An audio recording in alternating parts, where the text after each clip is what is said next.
Good morning, everybody. We thank you for coming out. As you all know, we're in a difficult moment in the history of our city with regard to our police bureau.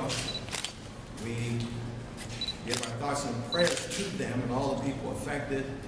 We hope that the truth comes out. The truth is what it is, and that we're not more harmed than we need to be as a city. But this is a healing moment. It's an opportunity for us to move forward and hopefully to create a future with regard to police-community relations that will be at a level we've never seen before. Before I add some more comments, I'm going to ask Walczak, who's been my personal partner in helping this issue of police-community relations for quite a number of years, and who's been one of the stalwarts in terms of issues of police conduct, policies to come forward and share some of the concerns that we have as groups, and I will comment. After that, we'll come back to some other parts. Notice to reserve the last comment for himself. Could be no other way. Thank you all. Vic Walczak, I'm the legal director for the ACLU of Pennsylvania. And for some time now, the police department here in Pittsburgh has felt like a runaway train. Not clear whether anybody's really in charge or minding the shop there. There's been a series of high-profile incidents that have happened over the last several years. There are 5 off-duty police officers shooting a fleeing vehicle on the south side. Police responding to a domestic violence incident, and they don't verify that the potential victim is okay. Have countless crazy off-duty police behavior, G20 stuff that was going on, and yes, Jordan Miles. And the worst part is not that these incidents have occurred, but who's taking responsibility not only for these incidents, but for standing up and saying that they will not happen again. And it hasn't always been this way, and it doesn't need to be this way. The ACLU, along with our partners here, join in respectfully requesting that the mayor and Mr. Lamb and Mr. Peduto pledge to do 2 things. First is to enforce compliance with the 1997 consent decree. Now, 18 years ago, the police department was out of control. The ACLU and the NAACP brought a lawsuit on behalf of 66 citizens. That led to the historic consent decree negotiated by the United States Department of Justice. And the consent decree is very simple. What it does is mandate good management. It mandates that police officers be held accountable if they violate people's constitutional rights, if they violate the rules, they have to be held accountable. And when that's not happening, you see widespread police misconduct, and you see corruption, and that's exactly what we're seeing today. So what we're saying is pledge commitment to the management controls in the consent decree. The next chief has to do that. Now, I said there's 2 things we're calling for, but there's actually a 1A. One of the big reasons that we have seen a return of distrust between the community and police over the last several years, especially in minority communities in Pittsburgh, is what we used to call the jump squads, where the police go to predominantly African-American neighborhoods. They jump out of cars, they stop and frisk young men without having probable cause. These are predominantly African-Americans. After we filed a lawsuit in 1996, that practice ended. Chief McNeely came out and said, we're not going to do that anymore. That is happening again in the city of Pittsburgh. Jordan Miles is just one high-profile example of that, but unless that's brought under control and stopped, the healing will not be able to occur. The second thing we're calling on the mayor and the candidates to make a pledge to is to improve the racial and gender diversity of the police force. Over the last 12 years, the hiring has resulted in less than 4% African-American police officers being hired and less than 15% women being hired. As a result, the police is becoming not only increasingly white, but increasingly male, and policing needs the force to look very much like the community. It's in the best interest of the police, it's in the best interest of law enforcement, and it's in the best interest of the community. That must change. So in sum, the ACLU joins with its partners here to call on the mayor, Mr. Peduto, Mr. Lamb, to pledge that the next chief will be instructed to commit to restoring the management controls from the 1997 consent decree and to fixing the hiring system so that applicants of color and women are hired in numbers that reflect their presence in the community. Thank you. We want to acknowledge our partners who are tied into this effort that Vic Walczak just announced. The NACP Pittsburgh Unit, the Urban League of Greater Pittsburgh, the Latino Family Center, obviously B-Pep, the Black Political Empowerment Project, the Coalition Against Violence, the APA, Alliance for Police Accountability, the Black Party Union, Action United. I'm sure we'll be joined by others. Before we forget, we want to invite the mayor, sitting mayor, and the candidates for that position to be at the public hearing that we have asked for. We were glad to learn yesterday that we got support of Reverend Ricky Burgess, Teresa Cal-Smith, the head of safety. She's talked with myself a couple times, talked with Brandi Fisher. We appreciate her leadership in this, and that of Reverend Burgess. The council president, we've been on emails as of late last night, Darlene Harris, for her leadership in working out this public hearing. We had the votes of Mr. Corey O'Connor, Bill Peduto, Dan Lavelle, and Mr. Kraus for a hearing, public hearing, and post agenda that will be next Wednesday at 1 o'clock in this chamber. So we're encouraging anyone who has concerns, recommendations about how the police department can be more effective, and more specifically, what qualities do we want to see in the next police chief of the city of Pittsburgh, what he or she should bring to the table. The issue of police-community relations remains high. Whoever's in that position, our hope is, with all the organizations, is that that police chief will have a very serious and heartfelt commitment to police-community relations. We will never have the city that we could have until we begin to break down the historic barriers and negative interactions between our police and the community. And that must be something that we do on both sides. There must be a movement from the community toward the police, and from the police toward the community. The need to adhere to existing and future policies and procedures. As you all know, many of you at least, there has been a movement for some time now to get the city of Pittsburgh under accreditation from the PLEAC standards, Pennsylvania Law Enforcement Accreditation Committee. Once that accreditation comes into effect, if and when, the goal of the police chief, the safety director, and the mayor, whoever that person may be, is to make sure those policies and procedures are implemented fully. You could have the greatest policies in the world, but if they're not being adhered to, they're not being followed, and in fact ignored, they mean little, if nothing. So adherence and enforcement must be in the bloodstream and the DNA of the next police chief. In the bloodstream and the DNA of the next police chief. Enforcement, implementation, and serious supervision. Effective supervision. We have something that community people helped bring about many years ago to a public vote, and that is the Citizen Police Review Board.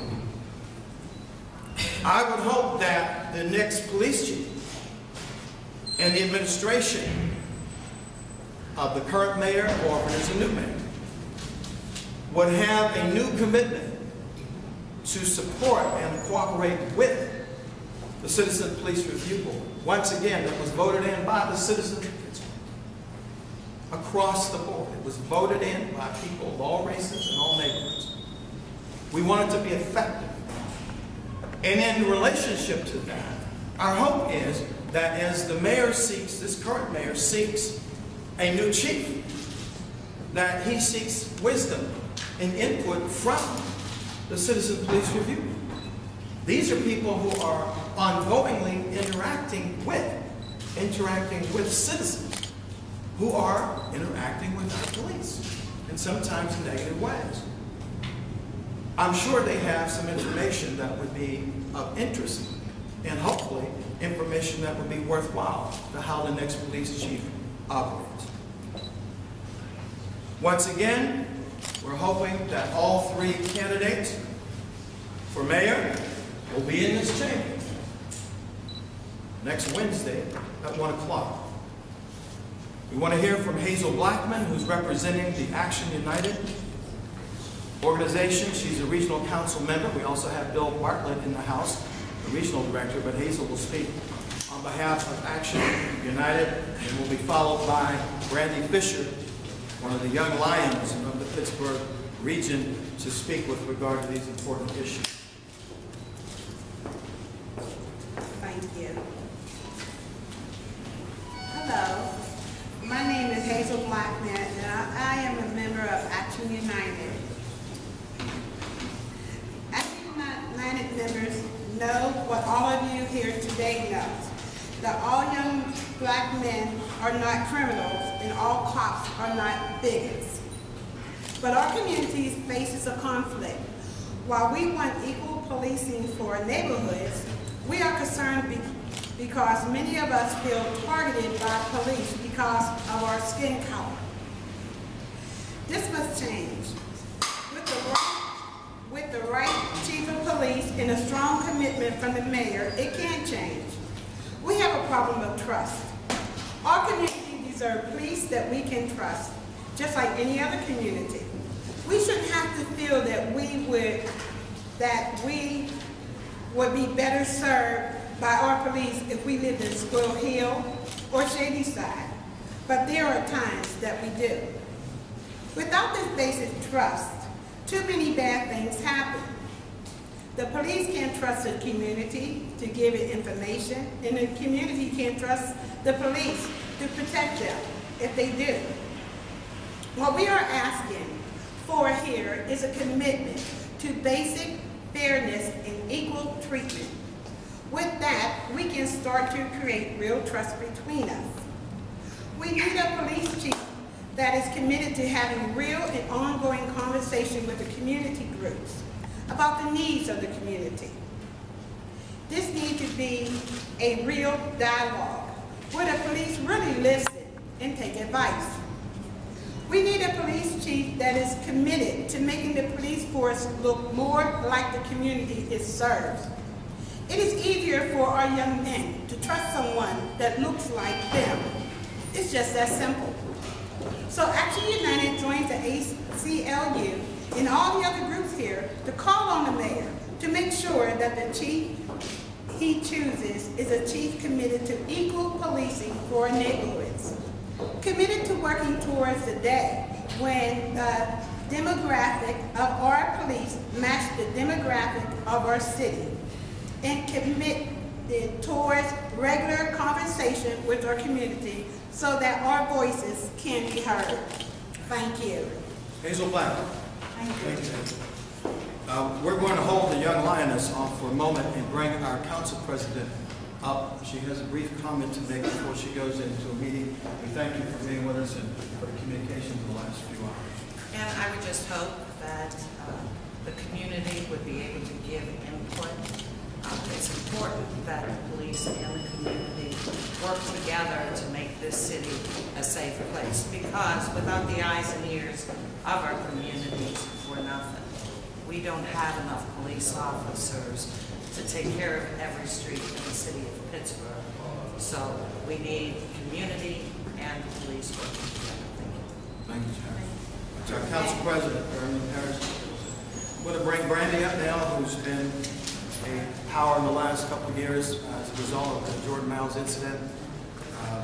She helped to initiate the Alliance for Police Accountability and has been in the forefront of many issues that affect our community with regard to police and community relations. Brandi Fisher, President and CEO of ACLU.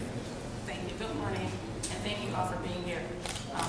Without you, we would not have a platform to send our message to the community. So I sincerely thank you. I echo, and also the Alliance for Police Accountability echoes the message that our council president, Brandi Harris, has issued. That the community have input in choosing who our next chief of police is. The reason that is important is because we have seen and we all know the problems that we are facing here in our city when it comes to community and police relations. What the Alliance for Police Accountability is focused on is the solutions. The community having a choice in the person that they would heed command by, that they would look to for advice and direction and leadership, should have a say in the relationship that they have with that individual. We are looking to reduce the number of blood-stained streets in our community, of young individuals who are dropping daily to the violence. That is a key issue to public safety. That is a key issue that affects all of us as human beings. And that is an issue that the community and the police chief and the police as a whole working together can solve. And so the Alliance for Police Accountability asks that the community, and we are happy for the council persons that voted to have the public hearing so the community can be heard. And we ask that the community come out and have your voices heard. Don't just post on Facebook. Don't just comment on newspaper articles. Don't just sit home and in your salons and complain. Come out to the public hearing. Let your voice be heard. Let the candidates who will be running your city and possibly the next chief who will be in control of your police hear what you have to say, hear who you would like to work with, and hear who you can trust. This is inevitable and also imperative to the first step in repairing the relationship between the community and the police. Once we show that we care enough to hear what the community has to say, are willing to work with them truly and sincerely, value what their perspective is, then we can move forward together in this. Also, the diversity of the police force is an issue that has been here for many years. I would say maybe over the past 20 years. For one, the trust between the community and the police is a root of all of these issues. People do not desire to become what they fear. People do not desire to become what they deem as negative. And so we don't have many African Americans wanting to be police officers. So in order for that to happen, in order for us to have a more diverse police force, we do need to focus on a common ground of trust and how we get there. We do need to have a more diverse police force in terms of women in leadership and in terms of African Americans. And so we hope that the chief and the next mayor would focus on that, would focus on measures to improve that, would make sure that they move out on that, and so that we can all move forward to a more positive relationship between our community and police in the future. Thank you. Brandi Fisher, President and CEO of Alliance for Police Accountability. Reverend David McFarland came in, who will be representing PIN, the Pennsylvania Interfaith Impact Network, who's done a lot of work with regard to the police issues, as well as many other issues in the region, and will be followed by Reverend Burgess. Reverend David McFarland, Allegheny Unitarian Universalist Church, and I am on the Pennsylvania Interfaith Impact Network's Gun Violence Task Force. And I come to speak not just as a resident who has seen the effect of the lack of diversity on the streets in the north side, where I live and serve. I speak not only as someone who sat as a community member on during the time where community members were allowed to sit when the police were having an application process, and seeing firsthand the impact that community members have in the decision process, in this case for the police themselves. And I'm chief. But obviously, I also come because having a diverse police force and making sure that our next chief is not only able to come to the community and listen to the community, but then move that agenda through, because I know that Chief Harper in his heart had diversity on the top of his list, and yet, after all these years, was not able to get it through. I come to speak because it's the moral and right thing to do. There's a famous story about a man named Moses, and he walked through for 40 years, not by himself, but with a whole group of people. And he didn't come up with his agenda all by himself, but through the moral authority of his God. He listened to the people, and manna came from heaven.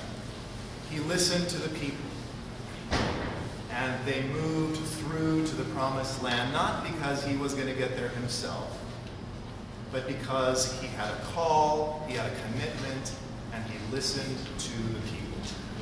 And that's what we are asking to make sure the next chief and the mayor, or the next mayor, whoever that is in this process, in this critically important role, going to be able to listen to the people.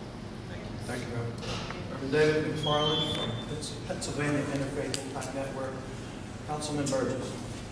3 years ago, when Tim Stevens brought the students from Cotton to council chambers, I told him then that those young people touched my heart, and that I would spend the rest of my time on council trying to create an atmosphere where those young people thought they were safe and knew they were safe. And so I believe that the best way to increase public safety is to increase community confidence in the police. I have been actively pursuing a three-part agenda to improve community trust. Those three things I believe are central. One is increased training, two, increased technology, and three, increased transparency. I've introduced over 7 pieces of legislation, 4 of which have already passed, 3 of them currently being debated, that will do just that. And so now, my call for a post-agenda and a public hearing is so the community can discuss the attributes of the new chief and, more importantly, their administrative agenda. I have said publicly that I will not vote for, and council does have to confirm the next police chief. I will not vote for anyone who is a current or former member of the Pittsburgh Police. But in addition to that, I'm not going to vote for anyone who does not have a proven track record of supporting a deterrent-based approach to policing and a public health approach to policing. These are transformational ways in which the police becomes good community partners. As you know, I'm a founding member of PERC, the Pittsburgh Initiative to Reduce Crime. And implicit in that model is that community and the police engage each other as a partnership. And so what will happen is on next Wednesday, we will have both a public hearing and a post-agenda, of which I will chair the post-agenda under the leadership, of course, of our President, President Harris, and I will guide this council into a healthy conversation. Certainly, there are those who do not want us to have this important conversation. They want to major in minors. But it's important that the most important thing as we move forward in talking about the leadership of the Pittsburgh Police is not in staffing levels or police microphones or police radios. That's not what's most important. What's most important is how can we establish a philosophy of policing that will engage the community as equal partners. Simply having more police will not solve this problem. We must have a philosophy where the community is engaged as absolute partners. We have to take seriously the high incarceration rates of African Americans. We have to take seriously the disproportionate of gun violence and of homicides in low and moderate income communities. All of this, we have to take this into consideration as we devise a strategy and a philosophy of community accountability and of community cooperation. And so I look forward, I thank the groups for their partnership. I look forward to conducting this community conversation that we begin to forward what we believe are those principles that a new chief should have. We are not trying to pick an individual, but to talk about what qualities and what agenda an individual must have. And so I want to thank all the partners for coming here today, and thanks for this opportunity to share what I think is very important. It's time to move forward in policing. It's time to move forward and have a real relationship, a real partnership between the Pittsburgh Police and the community. And if there's any questions, I think Tim or I or any of us. We want to thank you. We again want to thank all of our partners who came together, and thank council for responding to the community call of the various organizations who came together and said this is a time that we need to talk to council and to the mayoral candidates as to what we want to see. And we appreciate council responding to that public call from our community-based organizations. And again, are there any questions that have not been answered from the various people at the podium? Have you heard from the mayor Blackman. and the candidates? Are they coming? We will be sending a letter today to the candidates officially, because it wasn't until very late last night that we got confirmation from Council President Harris for the date. And we spoke literally this morning to confirm it will be next Wednesday at 1 o'clock. So the current mayor and the other candidates will be receiving a letter within 24 hours requesting that they be present, and it's up to them if they're present or not. We would hope they would have enough interest to sit and listen to what the public has to say, and hopefully take notes, as I frequently do in meetings, as to what folks are saying. Anything else? Is there any of the attention on the police bureau over the past month or so has been on allegations involving funds and so forth? I take it the point that you seem to be making is that whatever changes are ahead in a new chief not just be driven by responses to those controversies? We are not dealing with those controversies per se, but we are talking about enforcement of policies and procedures. You heard Vic Walczak early on at the beginning of the news conference state we partnered together on that lawsuit. It was led by the ACLU, and ACP was the partner when I was president of the branch, and there was a change. And what we're looking at is permanent change in the legislation that was passed, that Reverend Burgess helped lead and was supported by our council. Matter of fact, in the end, I believe it was voted unanimously after 21 meetings or something. Literally. 18 months. Some of us were in the last 4 meetings and negotiations with the police chief, the deputy chief, assistant chief in the room, council people in the room, CPRB. We were all there. Enforcement of the policies and the plea act standards that are coming into, we expect to come into effect officially, along with the consent decree standards, which were adopted in that last piece of legislation, that they be permanent now in the future of Pittsburgh. But permanency, even in policy, means little, if not absolutely, effectively, not going to enforce. And in lieu of the controversy, it sheds light on the need for a consent decree to be revisited and reinforced. Because during the time that the consent decree was in effect, these things were at an all-time low. And so these issues were a very essential part of that consent decree. And so that it sheds light on the need for that.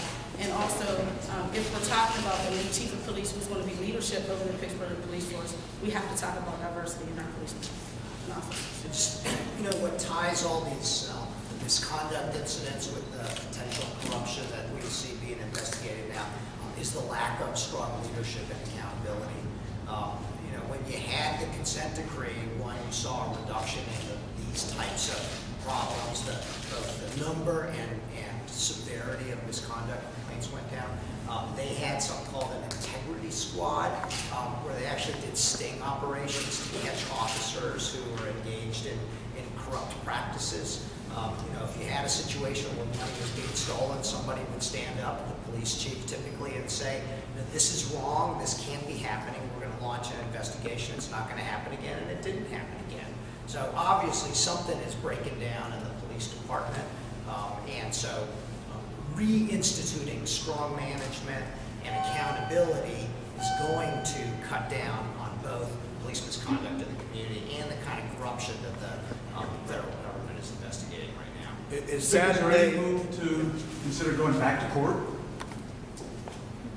Vic always thinks of court. Look, I'm a litigator. I love going to court. I love trials. You say that helped. Is that one of the next steps here? I don't. We're not there yet. I think we need to see the federal investigation play out.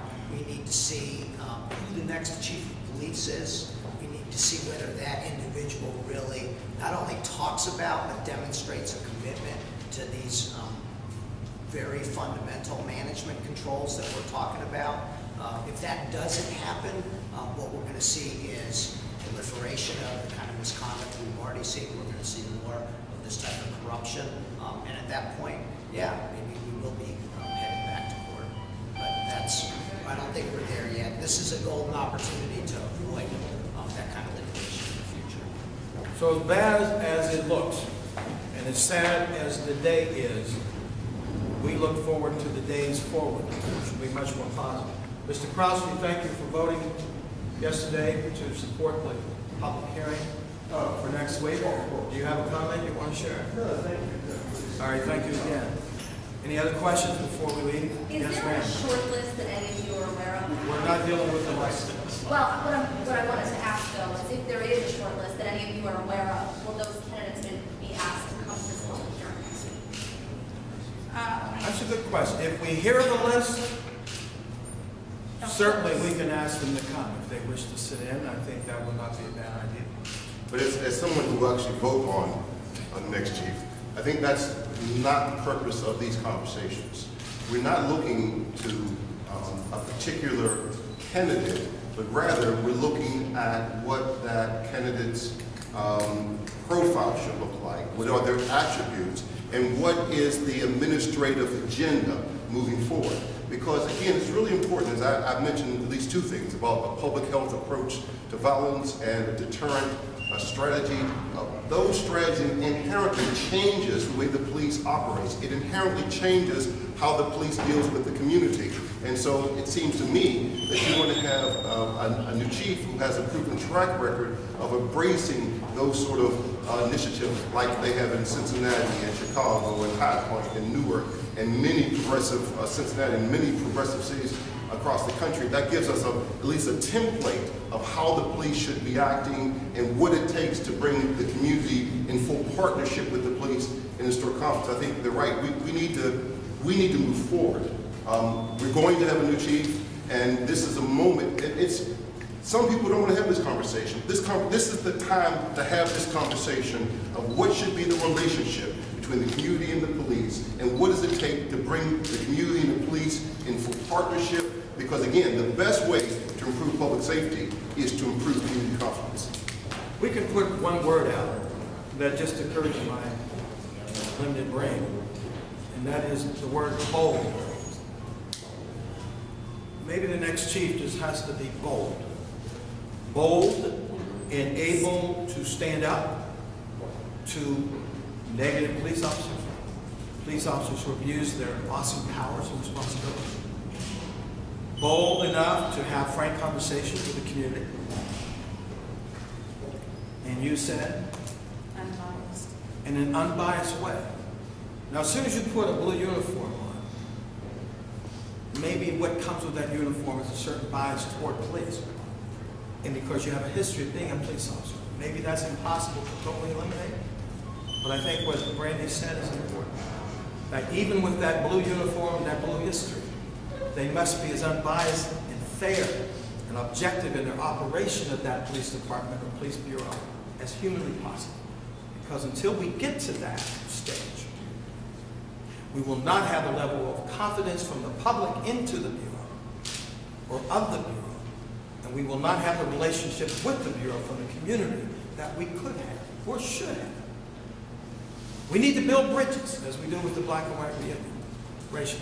We need to build bridges between the community and the police. We thank you so much for being here. We hope this was helpful. We hope what will happen next Wednesday. We're ending Black History Month in a minute.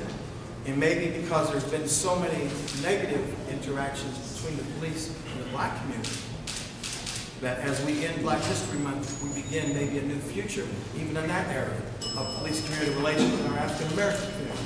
But there must be an improvement in the relationships of all communities in terms of sexual orientation, race, ethnicity, age, whatever. It all needs to be done.